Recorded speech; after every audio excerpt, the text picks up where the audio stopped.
You ready? Ready? All right. So welcome to another episode of Menu Heroes Digest. You might hear Xander in the background because he's playing Minecraft down at my house, but that is how it is. So I'm Steven, and Jordan is with me today over Messenger. Hello, everyone. Hopefully you guys can hear me because I have a nice microphone.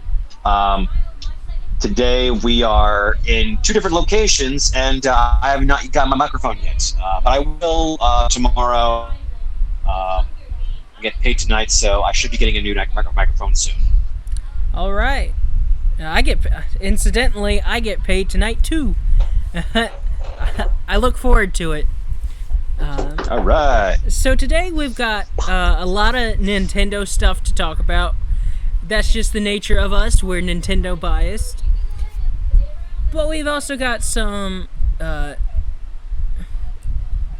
other outside news. Nintendo shells. Legal news, I guess.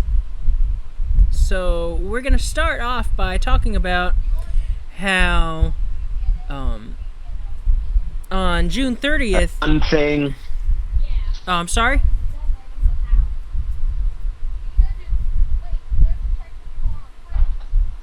I'm sorry. What?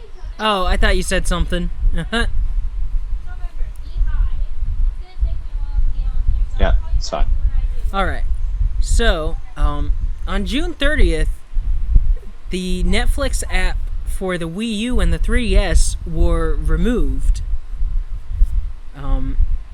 Netflix used to be on the Wii, and it got removed.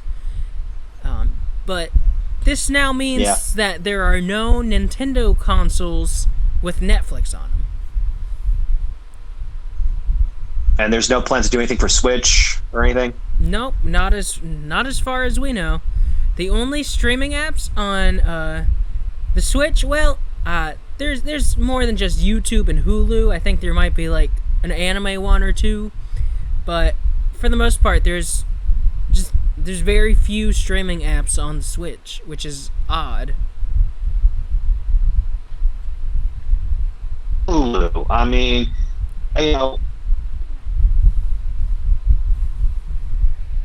I like Hulu in general, but little country, although I feel like the library has gotten smaller and smaller because other streaming services are coming up and trying to, cash in on it or trying to make a name for themselves. Yeah, that is Disney or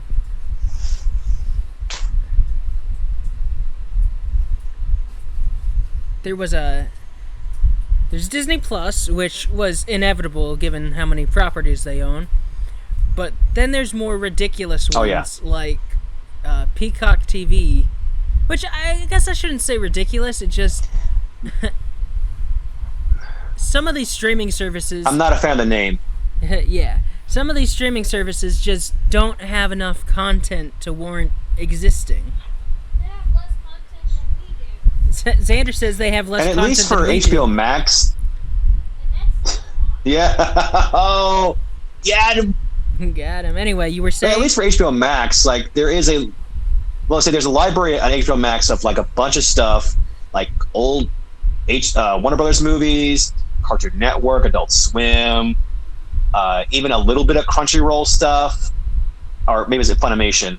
It's one of those, even though it's not a whole lot, but at least there is a variety. And also they have, at least for right now, they are trying to put their movies that are in theaters also on HBO Max. So there's at least that. Some of these other ones, though, I don't know who's really gravitating towards them, or what, or who would pay for all this, especially Peacock or Paramount Plus. Oh god, and there's no offense to my dad, but there's one for Velocity for for car shows. I'm that is one of the most niche of niche things you could make. I don't see that lasting very long.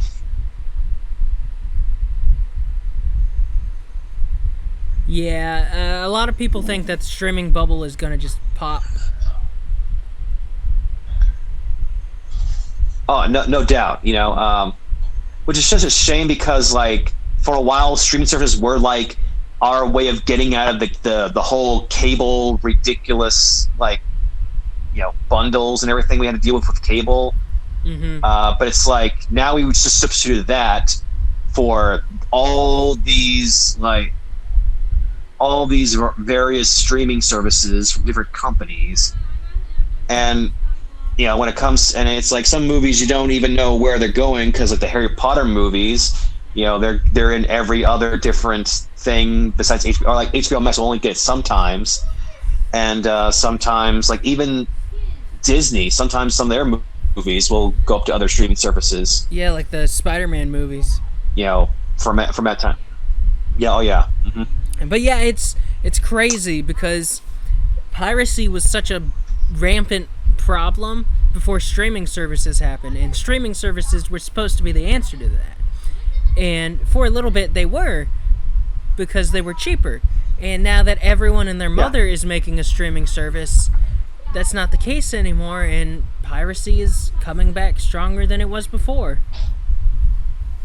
Well, of course, because like nobody can afford all of these, and some of them do have some big shows. Like Amazon Prime has like The Boys and Invincible and The Expanse, I think, and a few other shows. Good Omens. But not everybody can afford that. Yeah. Oh, Good Omens. Yeah, of course. Obviously, I love that one. That was such a good show. But I'm saying like, oh, absolutely. Are they doing a second season? They should be. I think they are. I mean, I could have sworn that was like a one-off story written by Terry Pratchett back in the day. I could be wrong, or maybe they're just going to make a whole new story. Who knows? Who knows? But let's jump a little bit, move on to our next story segment, so we don't get too bogged down on streaming services. Curse you, Netflix. Yeah, and don't you worry, guys. We got a lot of content or a lot of topics to cover today. Trust me. So I sent, we have an official Discord where we just send links to news stories. We're not going to cover every single one I sent, because some of them are, I decided, not really worth it. I did include the one that you sent, though. Okay, all right. We'll get to that. But yeah, I was like, wow, we got a lot to talk about today. Yeah. Which I'm fine, we're gonna do a 2-hour special. I'm up for that, but might want to take a break because I do need to eat. Oh yeah.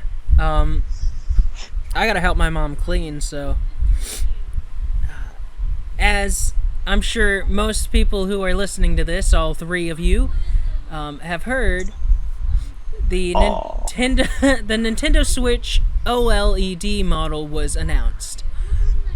This is presumably what everyone kept rumoring as the Nintendo Switch Pro, and it's not super special. Yeah. As I said, even though I'm a big Nintendo fan, I still don't have I'm going to get it. I'll probably will get it in August because I do want to play some of the game before the release. Fourth. But yeah, when I first saw this news, I was like, my socks off, because I'm 720p, it's good, but it's not the new hit thing. We've had 720p for quite a while now. Yeah. And Nintendo not Nintendo itself, but someone who works for Nintendo of America even said that if you're not looking for a screen upgrade or the new speakers, the better stand on the back, if this Switch just doesn't speak to you, there's no reason to upgrade, because there's no, besides visual differences, there's no upgrade. Yeah.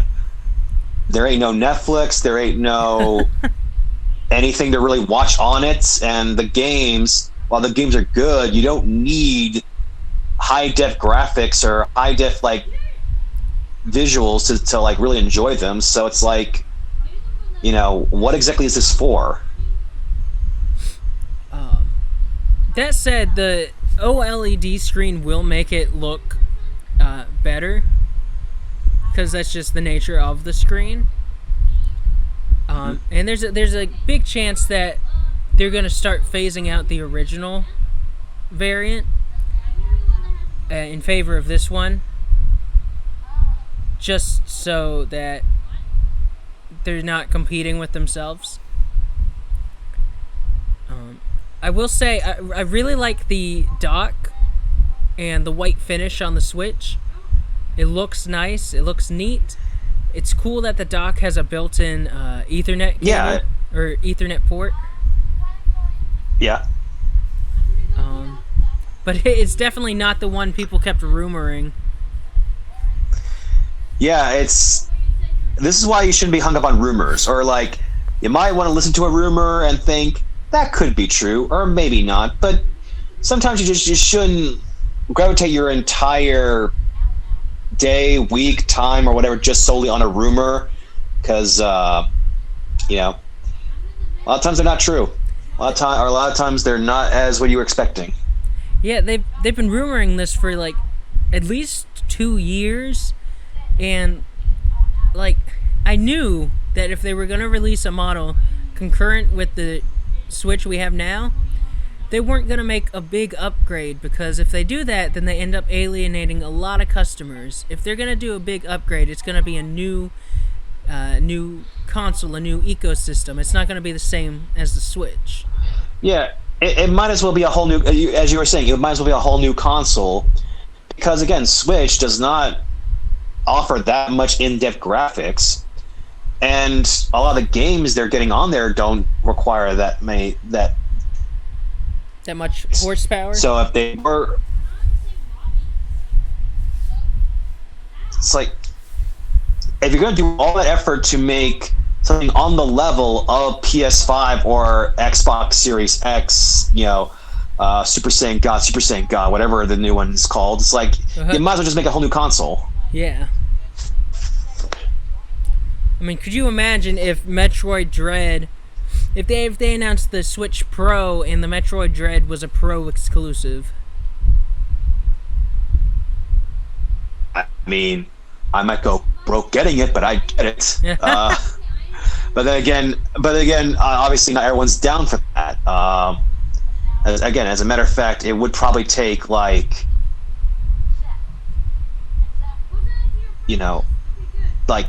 high level horsepower, like high graphic, Zelda or Mario or again Metroid again, or other games to really like sell you on like why you got to get this new Pro to really get the full experience. But as I'm saying, like most of these games, like even Super Smash Brothers, they don't require like that much horsepower, or don't not on the level of PS5 or Xbox Series games.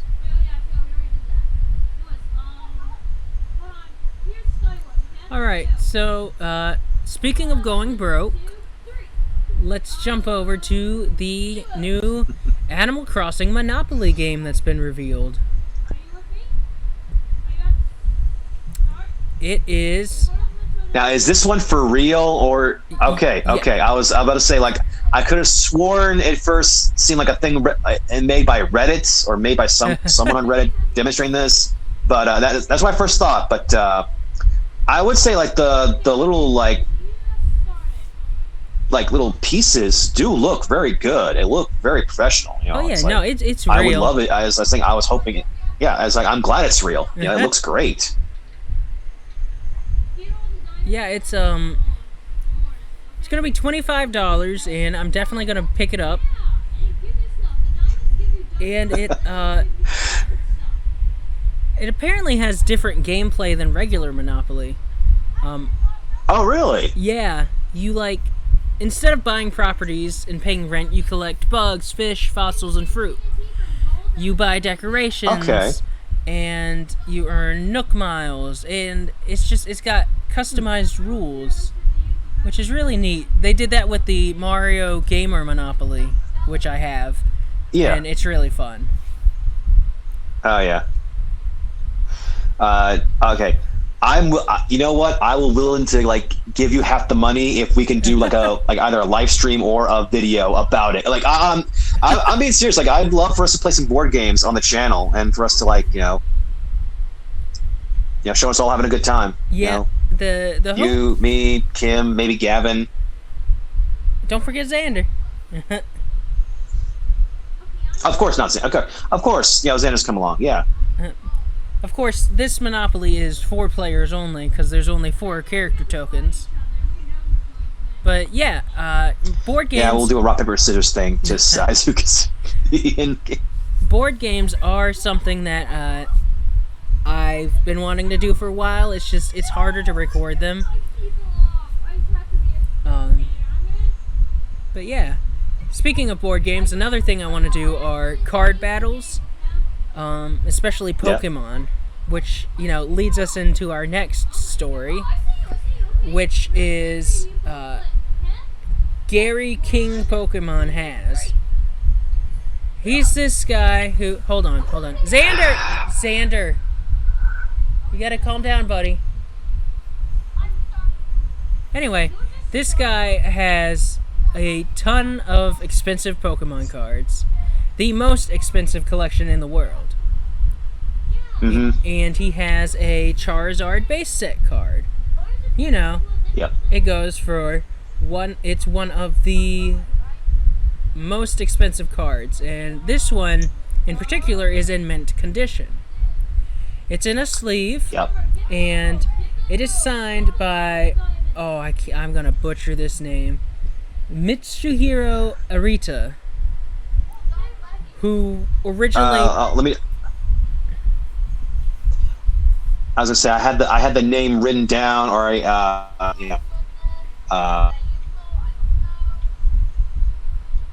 hold on.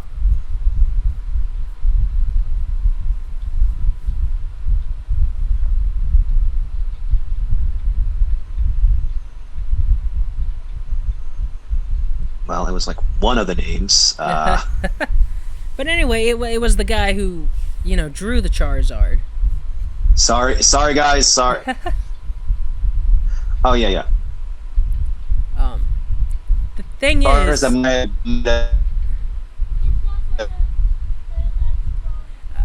is, this guy, the supposed Pokemon King, called the signature of the artist worthless compared to the card.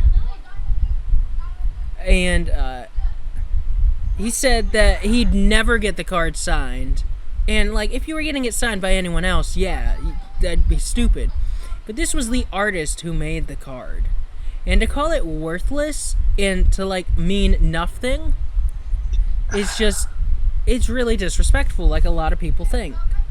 And say. Yep. He also mentions how he's thinking about taking the card out of the sleeve and putting it in a different one. Yeah, the name is Mushihiro Arita is what the name is, and let me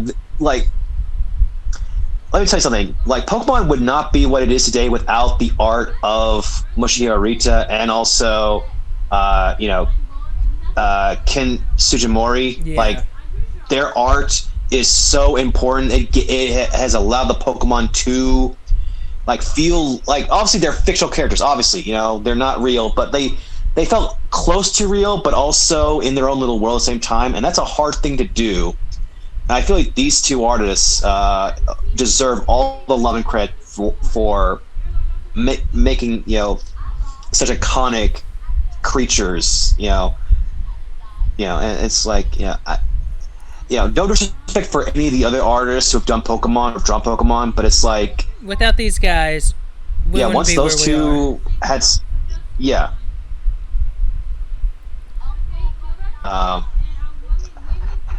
I'm just saying is thankfully people on Twitter came in to show love and support for Mushihiro for all of his work,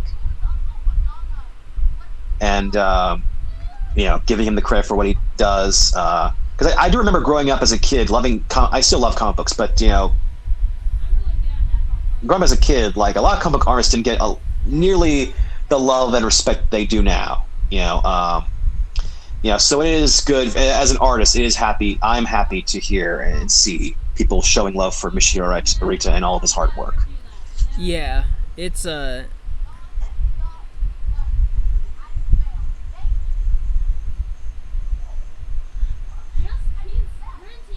now someone did make a counterpoint. Um, Having a signature on the card would technically lower its like economic value. Just because But there's so few pristine versions of the card out there. But to call it worthless is just kind of callous. it's just the way he said it. Yeah, It's just it's the really douchey. yeah, If he said like, hey, for Pokemon cards, like having the signature of the artist doesn't increase the value. So it's better to not have it signed, but you can have like the case of it signed, or at least like having a poster or something, a Pokemon signed by the artist, if you want, or just an autograph. But just again, it's just that's the thing. Having the autograph of the artist on like the sleeve or the case, I mean, it should technically increase the value of the overall product. Yeah.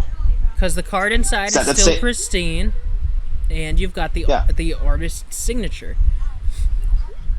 Yeah, it's same like comic books. When the artist or writer of a comic book signs the comic with their name and they drew it, it does increase the value. It's how it's been. So you'd think that same rule would apply to cards. Hey,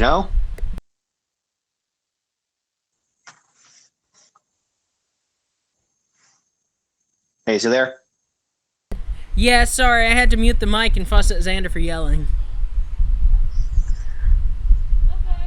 Alright, so, obviously that's annoying that he called it worthless, but let's get to something that is actually infuriating. And before that, let's have I just remembered this. It's kind of old news, but let's have a moment of silence for the dog that was used as inspiration for Fallout 4's dog meat. Because she died. I'm sorry, I couldn't get that last one. What? So, Fallout 4 has a companion called Dogmeat. One of the best companions, because they're such a good boy. Okay. And the dog that they used for motion capture and such died, like a week ago. Oh, God. Yeah. I didn't even know. Oh, my. So, a moment of silence for that good girl. Of course. Alright. So, on to the infuriating news. Scalping. Scalping is still a huge problem. Scalping the PS5. What, Steven? I have never experienced scalping. What is that? For those of you who actually don't know what scalping is, it's where you buy a product and then you charge double or triple the price. And because there's a shortage of said product, people will buy it desperately. It's a crappy business tactic. Not gonna lie. It is capitalism at its worst. It is capitalism at its worst. Yeah. I mean, I know these are things that are they're wants. important. That are more food. Are you saying? Sorry, you broke up a little bit. That you are blue gone. You still there? Like people that hold no sympathy for you at all. Oh, people will have no sympathy for you if you scalp.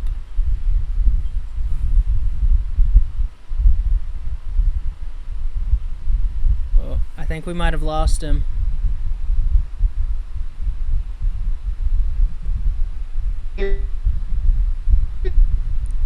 Hold on, let me end the call and then. I can hear you. Can you hear me? Yeah, I can hear you now.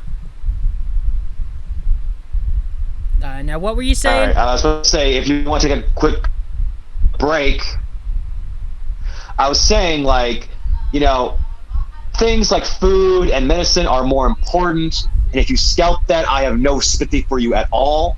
Yeah. But also, like, scalping things like video games, like, people need that to, like, get through their crappy life, or just need some kind of way to escape. Yeah. And for you to just to, like, oh, you want that and you pay me more, you know, that's still a scummy thing to do, because, you know, like, I'm sure at some point they went through the same thing. Somebody, like, ripped them off, and instead of, like, you know, doing right with the world or helping people, they're like, no, I'm going to do it to other people. I'm going to rip some people off, and I'm going to make some quick cash. Now, it would be a little different if the person bought, say, PS5 at market price $500, or retail price rather, and then sold it for $750.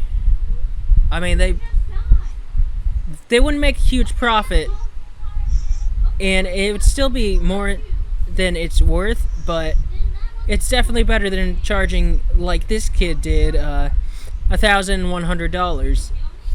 Mm-hmm. So there was this 16-year-old kid who made the news because he made $1.7 million over an 18-month period by selling PS5, Xbox Series X, and Pokemon cards. And it's like, on one hand, you know, good for the kid for, you know, making money and staking his claim, but on the other hand, scalping is just an awful thing, and I hate that, like, they're starting this young. Yeah. It's like, I was thinking, like, man, like, there was a brief moment where I thought, oh, it would have been cool if I was smart enough to think of that when I was 16. But then I jumped to, no, I'm sorry. Yeah. Pardon my language. It's a terrible thing to do. You know, you shouldn't rip people off. Everybody's going through struggles, you know, and you don't ever want to be part of the problem. And this kid, no matter how smart we think he is, he's being part of the problem. Yeah. But we're not going to dwell too long on it because I feel like a jerk ragging on a kid. So let's go to Jordan's article. It's not video game related, but it is interesting, and we talked about Netflix, so we might. It's going to bleed into video games. Let me just say that it's. So, do you want to explain it? Okay, so well, let me first pull up the article on my end because I'll probably be like you, where I might butcher some things here and there. So I want to make sure I'm reading off it. Thanks. Sorry. Oh, sorry. Did you hear that? No, that's fine. I'm talking about the whole, oh, I might be like you and butcher things. I'm like, oh. I did not mean it like that, man. I'm sorry. No, it's fine. I thought it was funny. Okay. All right. So the article, so you consider this the Jordan segment, or the you know, I don't know what I'm trying to think of a cool word to call it, but it's my segment, Jordan segment, whatever. That's my thing. My segment is about just gabbing with Jordan. Yeah, sure, do that. Uh-huh. Just gabbing with Jordan. Yeah. All right. We'll think of the jingle later. But you know, but we better not do anything copyright. We better not mess with any copyrights, because you know, it could be like these folks. Yeah, because some copyright laws. You know, it's funny. I think, like most people, when we were teenagers in America, we've always imagined, like, what would be cool if we like to be in Japan? You know, wouldn't it be awesome to, like, be surrounded by, like, cool, you know, like all these cool buildings and, like, you know, all these awesome manga artists and everything? Wouldn't Japan be the best? Mm-hmm. Well, some of these people who just got arrested by the Japanese police would tell you otherwise, because on Gizmodo, they report that Japanese police arrest 3 people for uploading fast movies on YouTube. For those who aren't aware, it's a hot new thing in Japan of, like, you know, people on trains or planes just briefly summarizing upcoming movies within 10 minutes, and also like discuss about spoilers. Now, So we can talk about like whether that's the right thing to do or not, or if like, if there should be a wait period of that, or they should put at least spoilers somewhere in the discussions. But like, whatever your thoughts on this, I feel like we can all agree that the reaction from the police in Japan kind of got a little too far, because again, as Michael says, police in Japan have arrested 3 individuals for posting fast movies. Entire films edited down to summarize in about 10 minutes or less, that's what I just said. And anti-piracy groups claim to go far beyond fair use. It was over at Miyagi Prefix Police. Individuals or just this police told you. we'll have a link down in the description. Yeah, again, just Gizmodo covers this much better than I can. But point being, police told the Japanese Times this is the first time since arrests have occurred in Japan, and they have identified the suspects during a cyber patrol with the assistance of the Tokyo-based Content Overseas Distribution Association, or CODA, industry association that represents rights holders. Copyright law in Japan has historically been similar to the U.S. It was treated as a civil matter outside of extreme cases. But in 2012, the Copyright Act criminalized illegally downloading music and movies with up to 2 years in prison and 2 million yen, resulting in scores of arrests. And just last year, it extended those penalties to unlicensed manga, magazine, and academic publications, or the behest of the country's titanic anime and manga industry. Further amendments to copyright laws ban so-called leech website, in which linked piracy content, with even harsher penalties for operators.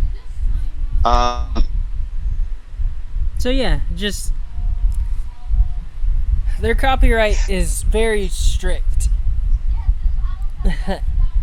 I will say that this is so dystopian. Like, I feel like I'm.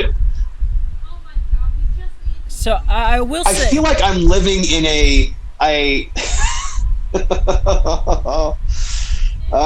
Look, guys, we're still working through this, trying to make sure we all can have our time to speak. But you want to finish first, or do you want me to finish first? Sorry, I was gonna say that the videos they're uploading, they are the actual films. They've just been edited down to basically summarize the movie. Without, like, commentary, I think. Which does make a big difference, because commentary falls under fair use, but people still get copyright strikes for it, which is ridiculous. And in the end, yes, piracy, it does hurt creators sometimes, but in the long scheme of things, piracy is not a serious crime. It should not be treated as one. Murder is a serious crime. Robbery is a serious crime. Being a billionaire is a serious crime, or should be treated like one. Oh, snap! Yeah. But yeah, it's just it's crazy, and there's always the possibility someone's gonna accidentally download illegal music. I mean, like, how do they determine if it's illegally downloaded or legally? I mean, there are ways to determine it, but you know what I mean. Yeah. Again, as I was saying, this feels like I'm in a dystopian future from the 80s or 90s films of, like, corporations have bought the governments and are arresting people for, either, not paying their bills on time, or, just, interfering with their money or whatever. And it's just, like, okay, yes,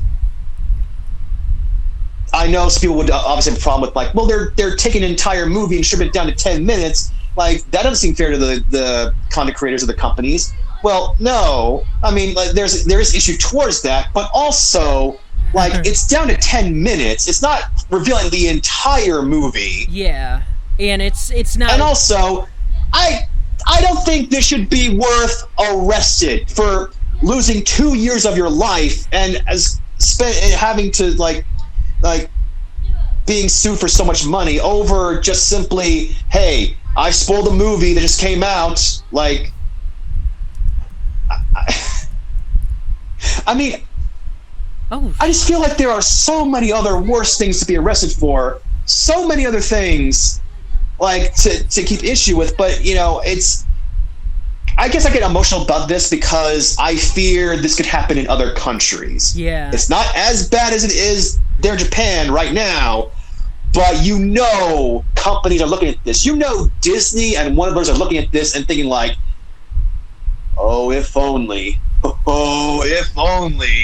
we could have something like that. Oh man, we'd really go after them, you know, pirates. Or anybody we call a pirate. Yeah, it's crazy, but and you know it's funny because the crime rate in Japan's not that high, so it almost feels like they're just trying to create an issue to justify. Yeah, and like. Granted, yes, I am an American, never really been to Japan. I've had some family members go to Japan. I've never been to Japan myself, so I know I cannot speak as an expert of Japanese law or what goes on there. But it's just, I always fear, whenever I hear news from other countries, or, you know, even our own, of, like, things getting out of hand or how the police react, I always fear the worst, or I fear it getting worse. Or, like, you know, because, you know, I mean, granted, we talk about politics before, you know, and it's just, again, it's a thing that I know games and movies are supposed to be a way so we can help escape from that, but unfortunately, stuff like this shows you that it creeps up on you, whether you like it or not. I mean, people will say, "Oh, fiction shouldn't be politicized," but a lot of fiction is inherently political, inherently social commentary. It's just the nature of art. Read anything by Alan Moore.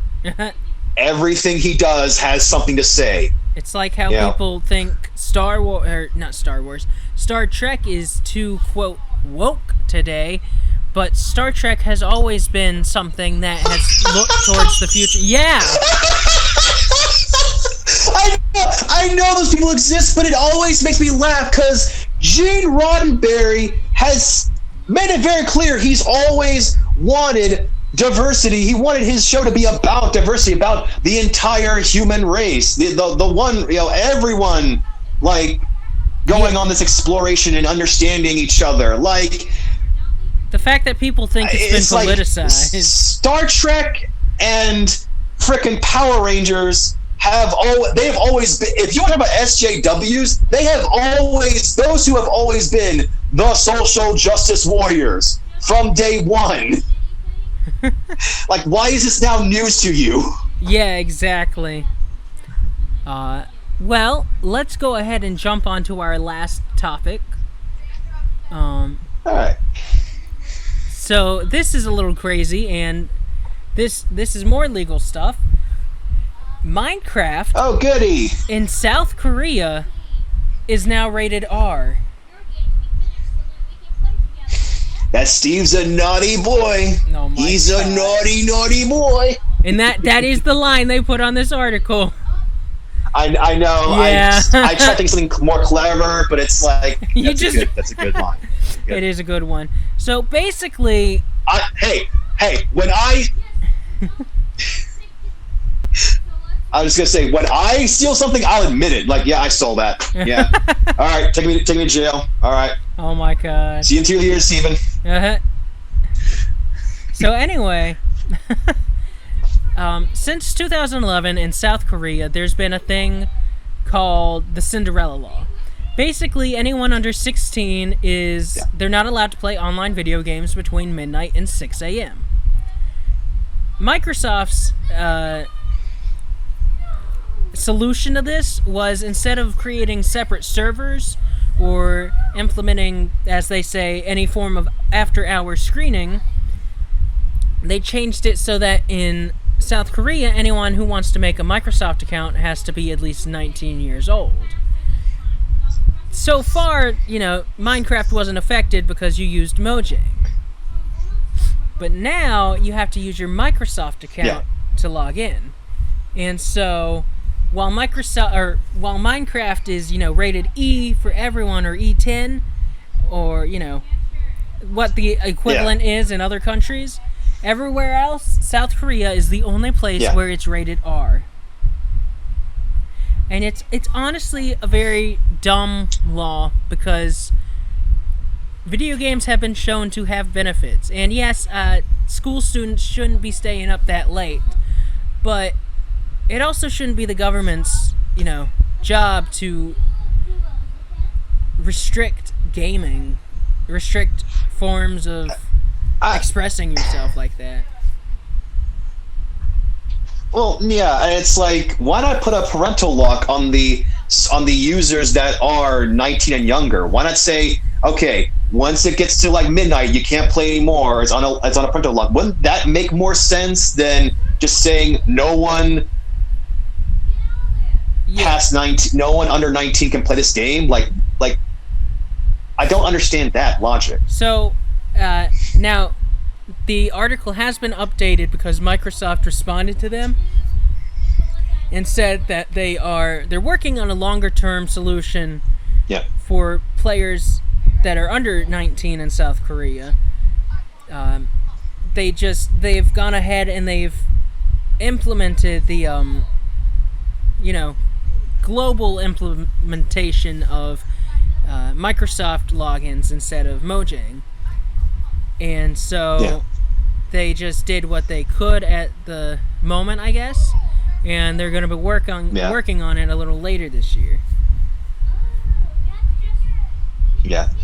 Also, I remember in the article of of course, plenty of people in South Korea, especially a lot of gamers in South Korea, are pissed off, and it's already there's already a petition right now to try and change the law. Why? What'd I do? You said you cursed again. I don't even remember what word I said. That's fine. I can censor it. Okay. You're all good. Okay. I honestly do not remember what word I said. I am. Oh, it's fine. Okay, so they're mad. Gamers in South Korea not happy. No poggers about this. No pogs about this law. And I've already signed no poggers, just they saw 88,000 signatures already on a petition to try and reverse this law or try and reverse this decision. Yeah, they for Minecraft. They want to get rid of the Cinderella law. I'm pretty sure it's already climbing up. Oh, okay. The whole law in general. I thought it was just like a petition to say, please just let us have Minecraft. Let's have this, please. Nope, they're trying to get rid of the whole law because honestly, because it really. At least it's not North Korea. Obviously, I mean, by all means, much better to be in South Korea, but it just also. I guess it's because of the customs here in the West, but is 19 considered the age of adults in South Korea and not 18? Let me. Oh God! I hope I don't get flagged by the FBI for looking this up. Oops. Do incognito. They'll never know. Oh, that's interesting. The age of consent in South Korea is 20 years old. Huh. Yeah, it's one of the oldest ages of consent in the world. Oh no! Oh no! The people also ask. Oh no! Somebody asked a common question people ask is the age of consent in Korea 13? And no. Oh no! If you're into kids, you just need to go away. Just, no, you don't need to go horny jail. You need to go to just a jail. All right. Yeah. Just, We ain't using a bat. We're using a freaking we're using a steel pipe on you. Okay. we're gonna use that That's bat. just wrong. We're gonna use that bat that Negan uses in Walking Dead. And Walking Dead. Yeah. Yeah. Uh-huh. Yeah. Well, anyway, I think that's gonna do it for today. Yeah, we've had a lot to say. We always do. This is definitely a test for. Yeah. So apologies to everyone. If this comes off as rougher than the last episode, but hey, we're in two different places. I'm using my phone. I think Steven's using his phone right now. I'm not even sure because we're not in the same room. So I'm using my laptop, but my internet's not the greatest. I'm using my hotspot on my phone. So plus this is the first time I've done something like this. So it's definitely a learning experience, and we're glad you guys tuned in. Yeah. And yeah, thank you guys as always. I always appreciate people coming in and listen to me rambling, or trying to ramble at least. But yeah, we enjoy your patronage, and until next time, stay cool.